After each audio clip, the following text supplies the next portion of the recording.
5 فایده عجیب میوه ها که هیچ کس جدی نگرفته. سلام بچه‌ها، بذار یه سوال ازت بپرسم. تا حالا شده به یه موز نگاه کنی و بگی تو فقط یه میوه‌ای، ولی شاید یه نیروی مخوف تو خودت داری. اگه نه خب، وقتشه دیده تو نسبت به میوه ها عوض کنی.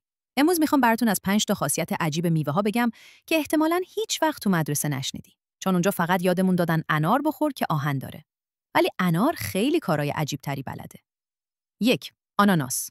مشت محکم به صورت التهاب. آناناس فقط یه میوه خوشگل و مهمونی پسند نیست.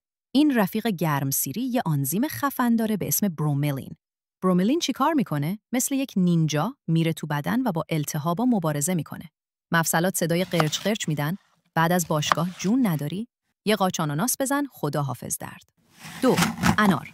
تنظیم هورمون مثل یه مدیر داخلی. انار؟ آره، اون قرمز تشمزه خوشگل. میدونی چی داره؟ ترکیباتی که روی هورمون‌ها تأثیر میذاره. یعنی چی؟ یعنی وقتی انار میخوری بدن میگه استروژن، تستوسترون، همه چی تنظیم رئیس. برای خانم‌ها قبل از دوران یائسگی عالیه. برای آقایون هم یه تقویت روحی و جسمی رایگان. خلاصه اینکه انار بخور، اعصاب نداشته‌تو آروم کن. 3. موز. قرص ضد افسردگی خوشمزه. انار خور. اگه دلت گرفته و آهنگ غمگین گوش میدی، موز بخور. چرا؟ چون موز یه ماده داره به اسم تریپتوفان که تو بدن تبدیل میشه به سروتونین، همون هورمون شادی خودمون.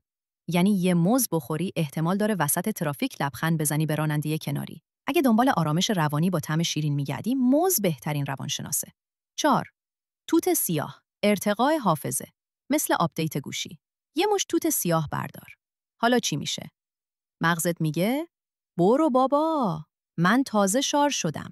این کوچولوهای خوشمزه پر از آنتوسیانین هستن. آنتو چی؟ بی خیال اسمش، فقط بدون حافظت رو بهتر میکنه و تمرکزتو بالا میبره.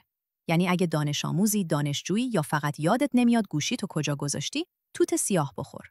5. پاپایا. فتوشاپ طبیعی برای پوست. 50 ثانیه. پاپایا رو دیدی؟